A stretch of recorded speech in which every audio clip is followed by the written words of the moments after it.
Welcome to Good Game, the show for gamers by gamers. I'm Hex. And I'm Bard Joe. Loads of games on the show this week. A mere 4 years after Nintendo got us all motioned up, Microsoft and Sony have jumped on the motion bandwagon with the 360's Kinect and the PlayStation Move. We bring you our first impressions.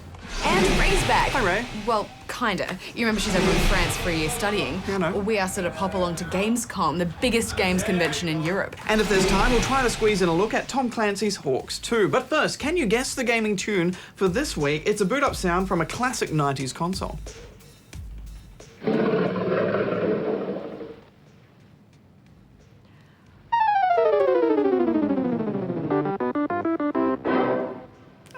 Answer at the end of the show. News time, Hex. Duke Nukem Forever, the legendary sequel to Duke Nukem 3D that has been in development since 1997, is finally going to be, oh my god, released. It was widely believed that the unfinished game had finally died when 3D Realms dissolved its development team last year. But the franchise and its steroid-gobbling, alien-blasting hero have found a new developer in the form of Gearbox Software. Gearbox bought the rights to the Duke Nukem IP and has been working on the game in secret since mid-2009. Replete with bizarre weapons and mature themes, Duke Nukem Forever is now scheduled for release in 2011 on PC, PS3 and Xbox 360. Hail to the king, baby. I'm feeling lucky this Christmas. The new Medal of Honor game has been banned from sale at all GameStop stores located on US military bases. The ruling was handed down by Major General Bruce Casella, who decided that the game's subject matter rendered it too controversial to be sold to serving US soldiers and airmen. We are experts in the application of violence. While Electronic Arts took great care to depict Allied servicemen in the game in a fair and sympathetic light, the game also lets you play as the Taliban, and this was considered to be inappropriate. The saga of gamer Craig Smallwood continues. The Hawaiian man has had an early success in his bid to sue NCSoft for failing to warn him just how addictive Lineage 2 was. A court has determined that the end-user license agreement for the popular MMO did not remove Smallwood's right to sue for gross negligence, so the trial is moving ahead. Smallwood is claiming $3 million in compensation from the makers of a game he claims was so addictive he had to be hospitalised. In tragic news, lead designer of Company of Heroes Online, Brian Wood of Relic Entertainment, has died in a car accident in Seattle. The 33-year-old's car was hit by an out-of-control Chevy being driven by a 21-year-old. Wood is survived by his pregnant wife, Erin. Good game. The Disney and Final Fantasy worlds collide once again in the latest Kingdom Hearts game and the sixth in the series, Kingdom Hearts Birth by Sleep, and this time it's for the PSP.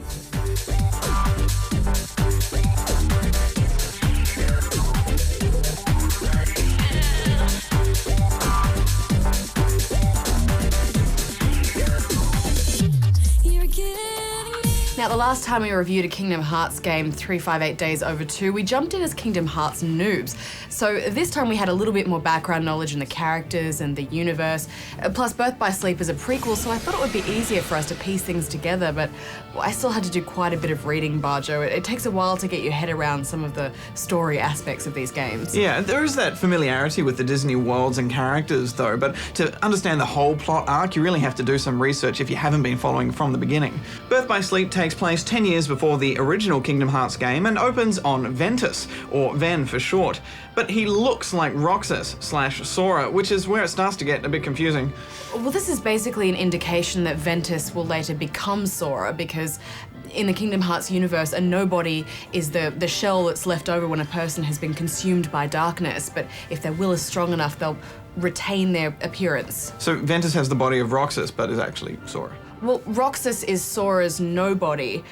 Since this is a prequel, we then assume that it's Ventus's appearance that Roxas/Sora will take on in the later games, I think.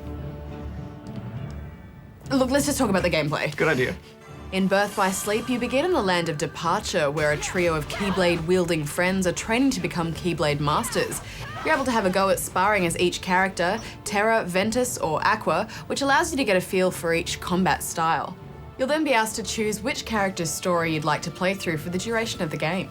Similar to other Kingdom Hearts games, you'll be travelling between various Disney worlds, starting with some of the older films like Cinderella and Snow White, taking out various baddies, which in this game are called the Unversed.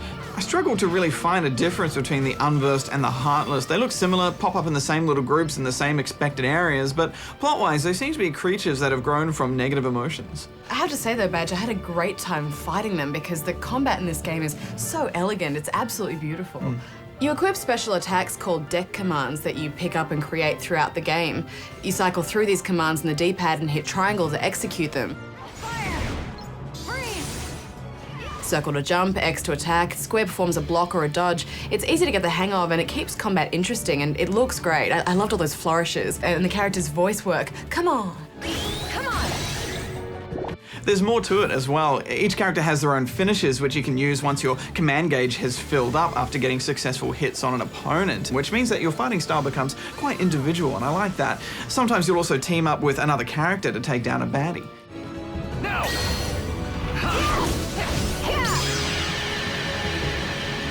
And finally, there's the D-Link or Dimension Link. And this is kind of a summoning feature that allows you to draw upon another character's abilities from another realm. And this was probably my favorite feature. I could draw upon the skill set of other characters in the game, like my buddies Ven or Terra, or even Cinderella or Mickey Mouse. Plus, you land a new Keyblade equipped with different features after pretty much every world you visit, so I was constantly being able to try out a new effect. There's a lot to keep track of, so you spend a lot of time in menus just shifting things about to get the right combinations, but that's fun and it's also rewarding, so it's well worth doing. I found the loading got a bit tiresome though. Even after I installed the game, often I found I was waiting ages for the game to load, then I'd run a few steps and then I had to wait for it to load again. The action is very broken up, and I think part of the reason why these games feel so long is that you have to sit through these long cutscenes and then more loading. You can speed up the loading a little bit by unlocking the CPU speed in the options menu, but that will drain your battery faster. It is worth waiting though, because the game just looks beautiful. The visuals are very impressive for the PSP. It kind of looks like a PS2 game. Yeah, some of the boss battles we encountered were quite interesting to fight and also quite a challenge, but mostly they just looked amazing. Final thoughts? There's certainly replay value here. You can go through and do each individual character's storyline, and no doubt fans of the series will do just that. I think one playthrough was enough for me though, H.A.W.X. And this is a great game though, and a great addition to a still evolving franchise, so I'm giving it 8 out of 10 rubber chickens. Yeah, look, I wanted to get into the story too, but it was all a bit la-di-da for me with the kissing princesses and the pure hearts filled with light, but that's just Kingdom Hearts. But the combat system they introduced this time around was just superb, and I loved playing as Aqua and the arsenal of Keyblades at my disposal, so I'm giving it 8.5 out of 10 rubber chickens. Good game! We ran a poll on our homepage asking if you missed Ask Good Game from the adult show, and the result was an overwhelming yes. So we're going to see if we can sneak in a question each week. First up, this one from Ollie in Canberra. Hi Barjo and Hex, I wanted to know if there's going to be another Halo game after Halo Reach. Well, Ollie, nothing official has been announced, but I'd be willing to say yes to that. There will be more Halo games after Reach. Yeah, even though Bungie is moving on, the Halo franchise is still owned by Microsoft, and seeing as Halo games tend to sell millions of copies, it would probably be a bit silly of them not to keep it going. For those worried that Microsoft is going to screw up the franchise by making games like Master Chief Space Connected Adventures, you should rest a little easier knowing about 343 Industries. That's an entire division within Microsoft, led by former Bungie employee Frank O'Connor. It's tasked to ensure that the franchise is well looked after going into the future. Good game! Careful. Look out. Oh. Careful, she's got a knife. On the ground, jump attack. Die. You got her right in the butt, man. You sworded her in the butt. Parry.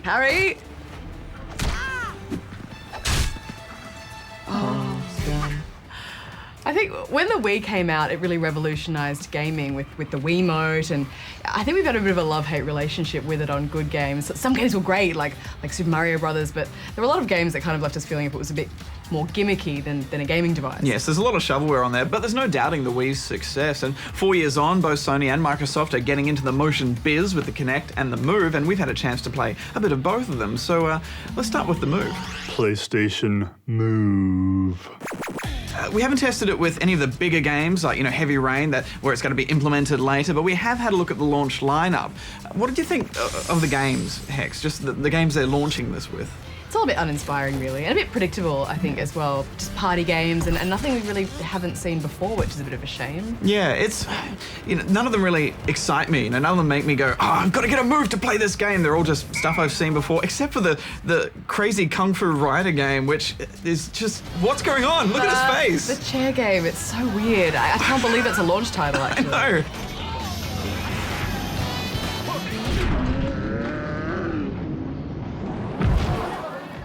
What about the device itself, though? How responsive do you think it is, and does it feel good to you? It's definitely more responsive, I think. Calibration was easy, and when we were playing that iPad thing, it was... Yeah, you can see the one-to-one as you kind of go around. It really felt much more responsive. So I find the tech really exciting. I think it's an exciting device, but I just don't... There's nothing exciting to use it with yet. I think it looks a bit wacky, too. I feel like 10 years on, this is going to be one of those gaming devices that we look back and be like, what were they thinking when they came up with that, You know what it reminds you of.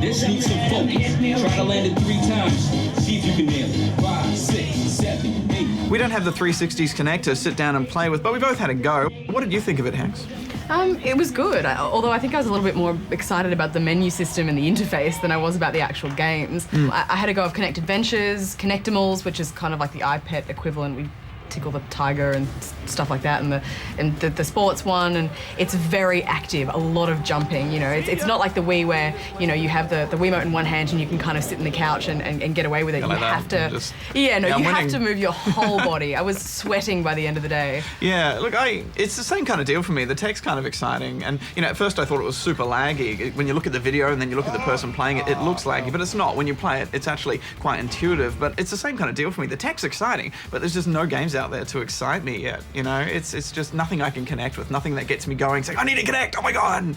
I would just get it just so that I could navigate the menu system with my hands, like Tom Cruise in Minority Report. Yeah.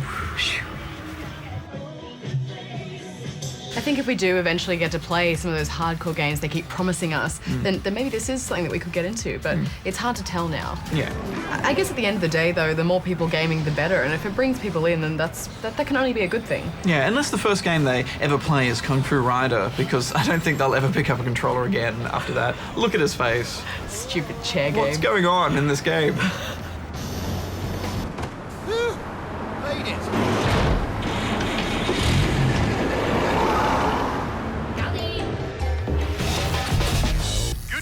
And now it's time to catch up with our foreign correspondent, Ray. Yes, she's been over in Cologne, Germany, at one of the world's most important gaming conventions, Gamescom. With the second largest Catholic cathedral in the world at its centre, Cologne is a city full of German tradition. But once a year, the city transforms itself into Europe's gaming capital.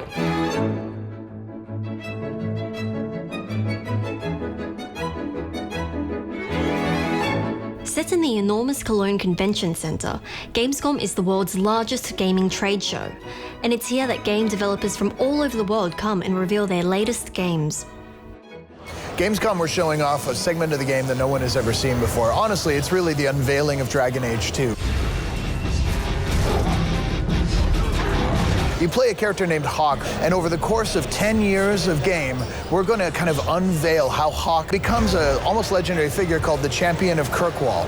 But I think when you say, okay, well, what is the #1 thing? It's got to be the combat. As we kind of glibly say, whenever I push a button, something awesome should happen.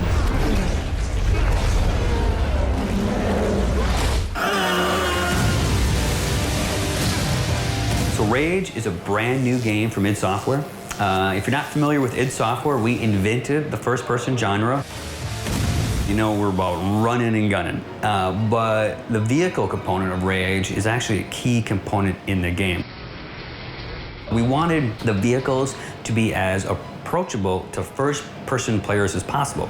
So we made the controls, very straightforward. And for us, when we were developing the cars, whenever we ran into kind of a choice between realism and fun, we definitely took the fun path. Couldn't be any easier. What do you say?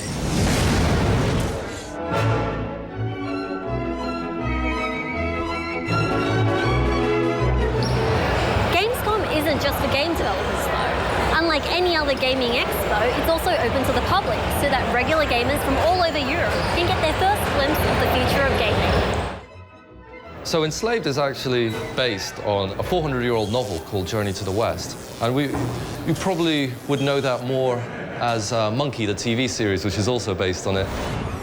Monkey has a telescopic staff, which he keeps on his arm, so that'll extend to different lengths depending on the type of combat move you're doing. In the original book, he could poke the Milky Way, so we're not really going that far, but we are letting you shoot with the staff, so it feels like it's extending when you're shooting.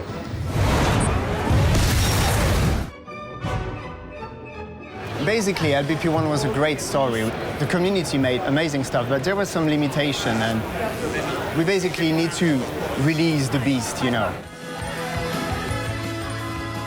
The best new thing in LBP2 is the controlinator. It's basically a small device which allows you your Sackboy to jump in and to control the object it's attached to. So you can create vehicle, objects, arms, robots, flying machines, or just what your imagination wanted to. After years of training, I became a true Jedi. There's a lot of people who are concerned that BioWare is not making Star Wars Knights of the Old Republic 3. And what I always like to tell them is really what we're doing is we're making Star Wars Knights of the Old Republic 4, 5, 6, 7, 8, 9, 10, 11. And because every single one of our classes in our game has his own epic storyline. You've earned it. You bet I've earned it. If you're a smuggler, you're going to have a story that's very reminiscent of Han Solo. If you're a Sith warrior, you're going to have a story that's very reminiscent of Darth Vader. And that makes the stories much more compelling. Now, for fans of Knights of the Old Republic who wanted to see, what happened to all the characters after Knights of the Old Republic 2, yeah, we know that that's the case, and we have a lot of fans out there who want to know that, so there are parts in our game that are going to reveal what happened to the major characters after Knights of the Old Republic 2. I serve the Order and fight for the Galactic Republic. Well, my name's Chris Taylor. I'm the founder and creative director at Gas Powered Games. And today is really cool because for the first time at a trade show, I'm not here showing a game that I designed. I'm here working with Obsidian on a game that they designed based on the fictional universe of Dungeon Siege, which is a game that I designed 12 years ago. One of the things that's new on Dungeon Siege 3 is that we've really looked at a lot of fast-paced action games to get the feel of how the combat's going to flow. Console games like Devil May Cry and games like God of War, have been an influence, up to like Zelda and including games like Mass Effect and Dragon Age. So there's been really a huge number of influences that we've taken in to really make the best gameplay experience we possibly can on Dungeon Siege 3. Back home, I'm working on a brand new RTS game called Kings and Castles. I'm really focusing on real-time strategy. I really love that. But like I said, it's wonderful to have Dungeon Siege continue. It is kind of like having children that go on to do great things.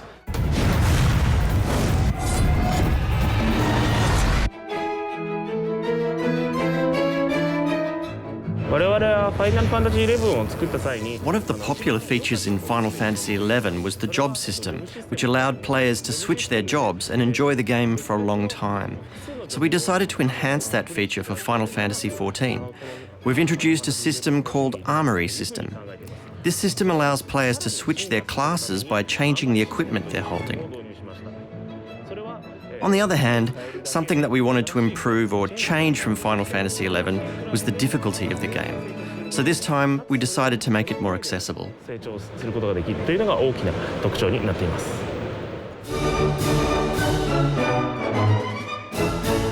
One of the biggest games behind closed doors at this year's Gamescom was Portal 2. And not only did we get inside to check the game out, we even took the developers outside for an interview.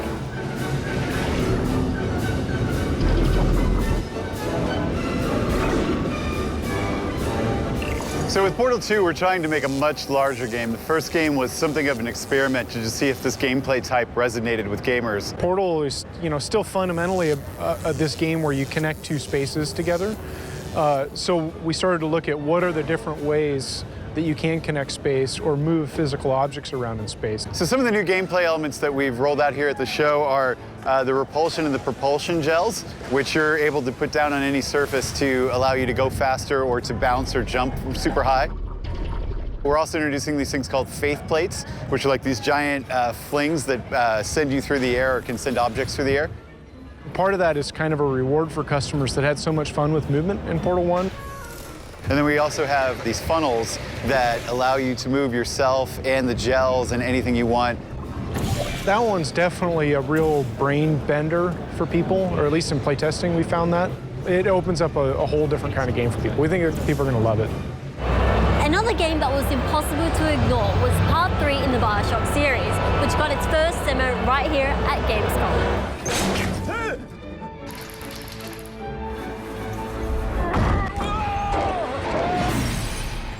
There were two principles that we thought were important to BioShock, that had to be in a BioShock game. One is that you're in an environment that's weird and fantastical and striking and different, but yet feels sort of grounded and connected to a human experience. And the second is that your powers and how you use your powers drives the experience. We were just very interested in the look of the time period, the feel of the time period, the fact that how much technology had changed. So we were drawn to that period right away, and drawn to this sort of a city in the sky right away, because it's the feeling of vertigo,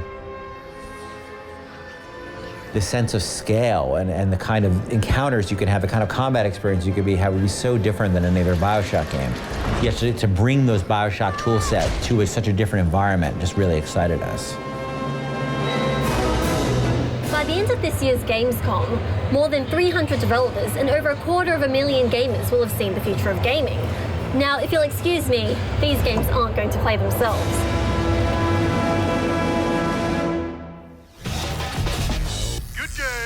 Your mere existence will be denied. Your missions impossible, almost. Your commanders talk through a very large moustache. That's right, it's once again time to join the elite secret government squad known as HAWX.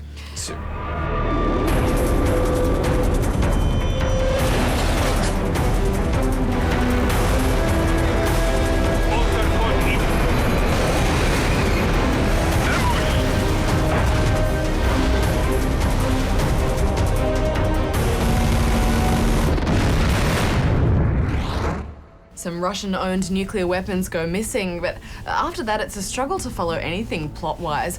Bajo, what is it with Tom Clancy games? They just have so many plot lines and characters, it's hard to keep track of anything. Yeah, I agree. It's best just to, fly the plane and shoot the yellow squares. Pew, pew, pew, fell in the ocean. Missions will see you flying around in some beautiful worlds with much more 3D going on. There's lots to do, precision bombing runs, some epic trench runs, and missions with some pretty specific objectives. There's also some Call of Duty-like UAV action which do look good, but simply bomb the yellow marker when you get down to it. It's a shame they didn't make those require more thought, Bajo. It's a missed opportunity, I think. The rest of the missions are the same old stuff, defending a position or escorting someone. But that's not really a bad thing, because the combat can be quite spectacular. It is a real shift in combat, though, I think, HAWX. It's more, they've removed or reduced the need for a lot of the stuff which I really liked about the first HAWX, such as the need to go assistance on and off in that distant third-person view. You'd really only do it now by accident, and newcomers certainly wouldn't know it existed unless they read the manual. And they've also taken away a lot of the ERS guiding things, which really helped you in those tough dogfights. Even though I was really happy they've ditched all that awful dialogue from those wingmen in the first game, I missed the verbal command system. I thought it was such a great feature, and now it's gone. Direct hit. Target destroyed. I'm gonna sulk. Yeah, a little bit. I mean, they said on their website they made all these changes kind of based on, or a lot of these changes based on player feedback. I guess I should have posted more. At least you don't accidentally send off a flare when you swear now, though. Along with multiplayer modes, there's also co-op, and it's opt-in and opt-out, so you can simply join anyone's game. It's by far the best way to play, and if you choose to go back to single player, perhaps because some noob isn't reading the mission objectives and just blowing up everything they can, it'll ask if you want to skip the missions you've already done. We had no lag and it didn't feel too easy with human partners. Gold star. I do like that now you can take off and land in certain missions, but in some of them, you're not even allowed to control your plane, and some of them just simply jump you to the tarmac if you go off course just a little bit, so it's a bit rough around the edges, I think. This doesn't have any of that semi-realism you get from those Sturmovich games where you really feel like you're just lucky if your plane takes off and you really feel the wind under your wings. Here it's kind of like you're already flying and you just move up a little bit. Yes, and dirt seems to be explosive in this world. You hit even the tiniest bit and it's kablooey. Even if you've landed and come to a stop and you just want to move forward a bit out of the way so your buddies can land behind you, explosive dirt strikes again, kablooey. It's both really tedious and hilarious watching all your teammates land, especially if they're making a beeline for your plane or they're just really crap at it. Landing on carriers mid-fight will refuel and also repair your plane, but it's much easier and quicker just to crash after each checkpoint, which will restock you as well. Refueling in mid-air? Whew. Oh, baby.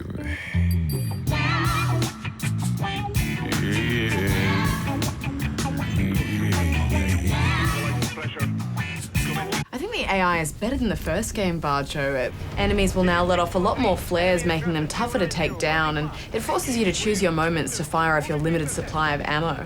They'll also use terrain to their advantage and often line up in front of you, tempting you to use your cannon more often. Yeah, the cannon's much more powerful now, isn't it? I like that. It means you have more of those intense dogfights, but once again, you just completely removes the need to use that assistance on and off, which I did like very much. Final thoughts? It's a fun and accessible romp. The menu system could have been a bit sleeker. I mean, there's lots of menus to flip through and it's a bit all over the place, especially when you get into multiplayer and you start flipping through different planes and perks. The controls were great, but it's all pretty standard stuff. I'm not really a big fan of this genre usually, so I was hoping this would be the one to pull me in, but there was nothing really here that grabbed me, so I'm gonna give it a 7. I think the big thing about this game is just variety. You know, there's so many different things you can do, but it felt more like a sidestep than a step up to me, HAWX. They took out or just reduced the need for all the stuff which made the original HAWX so interesting and different, and now it's a more classic plain shooter. And some may not think that's a bad thing, but I like the first one a bit more, so I'm giving it 7.5 out of 10 rubber chickens.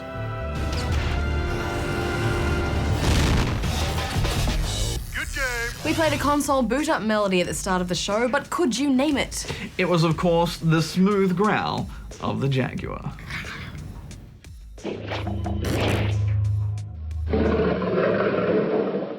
The 64-bit Jaguar was released in Australia in 1994, but its fate was sealed by the launch of the PlayStation only a year later. Well, I don't know about you, HAWX, but the show seems to go faster and faster every week. It must be all the games. Agreed. But next week we'll be back with more, including Minecraft. We've had numerous requests to review this online sim. It's an emergent gameplay game, builder sort of thing. There's been a lot of natter about it online, and rightly so, Badge. And we also reach into the minds of two of the key devs from Bungie and talk Halo. See what I did there? Yes, very good. I said reach. I went... Plus another outing for the Ninty staple, Metroid Other M for the Wii, and it's quite good so far. Yes, and Ray returns with another story from the other side of the world. Until then, gamers, may all your morph balls roll. Barjo out. You're on a roll tonight, Barjo. HAWX out. I don't get it. Let's go. I did the pun. The pun was mine! What? Because the rolling of the ball. Damn it!